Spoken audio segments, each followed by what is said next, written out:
Hi friends, स्वागत है आप सबका मेरे यूट्यूब चैनल मम्मा बेबी गाइड में। आई होप कि आप सबकी प्रेगनेंसी हेल्दी एवं स्मूथ चल रही होगी इस सर्दी के मौसम में, क्योंकि सर्दी में महिला चाहे प्रेग्नेंट हो या प्रेग्नेंट नहीं भी हो, सारे किसी के बॉडी में आलसपन तो छा ही जाता है।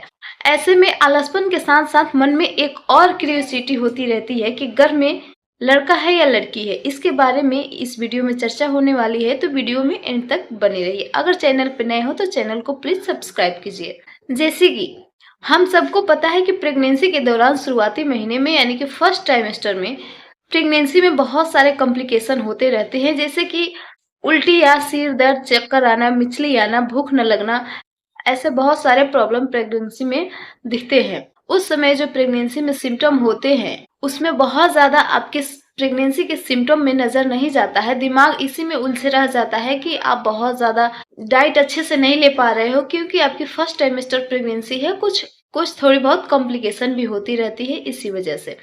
जैसे ही आपका सेकेंड ट्राइमेस्टर लगता है, वहां से आपको मन में ये होने लगता है कि वहां से आपके बॉडी में बहुत सारे ऐसे सिम्टम आने लगते हैं जिनसे आप ये समझने की कोशिश करते हैं कि गर्भ में लड़का होता है या लड़की होती है। तो ऐसे बहुत सारे सिम्टम्स होते हैं। ऐसे ही प्रेगनेंसी के 8वें महीने में होते हैं। तो इस वीडियो में आज प्रेगनेंसी के 8वें महीने के बारे में बात करने वाले हैं कि 8वें महीने में कौन से ऐसे सिम्टम होती है जिनसे आप इजीली पता कर सकते हैं गर्भ में लड़का पल रहा है या लड़की पल रही है। क्योंकि प्रेगनेंसी के 8वें महीना थोड़ा सा कॉम्प्लिकेटिव भी होती है, क्योंकि प्रेगनेंसी के 8वें महीना वो जो लास्ट पीरियड टाइम होता है, वो ऐसा लगता है प्रेग्नेंट महिलाओं को कि जल्दी से 8वें महीने निकल जाए, कि 9वें महीने में बेबी बाहर आ जाए और हमें अच्छे से ये सिक्योर हो सके, अच्छे से हम कंफर्म हो पाए कि बेबी लड़का पल रहा था या लड़की पल रही थी। प्रेगनेंसी के 8वें महीने में सबसे पहला सिम्टम जो कि पेट का शेप के आकार से पता करना कि गर्भ में लड़का है या लड़की, ये बहुत बड़ा कंफ्यूजन होता है।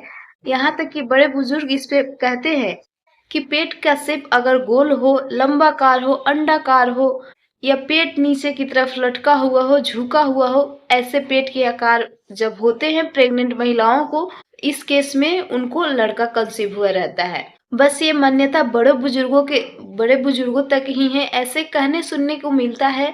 लेकिन इन सब चीजों को, इन सब सिम्टम्स को डॉक्टर नहीं मानते हैं और इसकी कोई साइंटिफिक रीजन भी नहीं है मानने का। और दूसरी जो सिम्टम होता है कि इस समय बहुत ज्यादा भूख ना लगना, क्योंकि इस समय रीजन ये होता है कि आपका पेट का साइज बहुत ज्यादा बढ़ जाता है और आपके बेबी का हलचल करने का जगह नहीं मिल पाता है। इस समय आपके बेबी का मूवमेंट थोड़ा सा आपको कम फील हो सकता है, जिसके कारण आपके पेट में जगह नहीं होता है कि आपका भोजन अच्छे से डाइजेस्ट हो सके।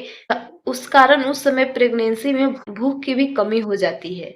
और बड़े बुजुर्गों को लगता है कि ये प्रेगनेंसी का सिम्टम है, जिसके तौर पर वो मान लेते हैं, उनकी मान्यता है कि गर्भ में पल रहा शिशु एक लड़का होगा। अगले सिम्टम की बात करें तो वो है नाभि लाइन को लेकर, क्योंकि प्रेगनेंसी के फर्स्ट ट्राइमेस्टर में नाभि लाइन तो दिखती नहीं है, सेकेंड ट्राइमेस्टर से बनना शुरू होती है और थर्ड ट्राइमेस्टर में इसकी दिखावट बहुत ज्यादा दिखने लगती है, इसकी बनावट बहुत ज्यादा दिखने लगती है। कई केस में ये बहुत ज्यादा चौड़ी होती है, टेढ़ी होती है और काली भी होती है। और कई केस में हल्की होती है, पतली होती है और सीधी होती है। तो इसको लेकर भी बहुत ज्यादा कंफ्यूजन मन में होता है कि ये भी सिम्टम गर्भ में लड़का होने को प्रदर्शित करता है।